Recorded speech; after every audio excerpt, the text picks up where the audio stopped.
মার্কিন president Donald ট্রাম্পকে ধন্যবাদ জানিয়ে বার্তা দিয়েছেন পাকিস্তানের প্রধানমন্ত্রী শাহবাজ শরীফ।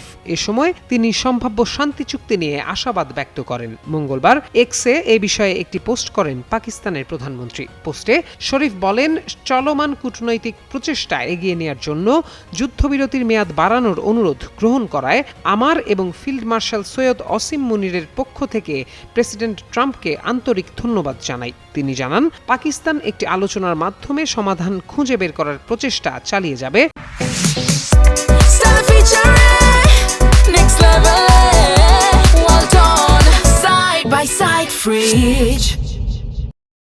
আশা প্রকাশ করে তিনি বলেন, উভয় পক্ষ যুদ্ধবিরতি মেনে চলবে এবং ইসলামাবাদে নির্ধারিত দ্বিতীয় দফা আলোচনায় একটি পূর্ণাঙ্গ শান্তি চুক্তিতে পৌঁছাতে সক্ষম হবে। এর মাধ্যমে এই সংঘাতের স্থায়ী অবসান ঘটবে।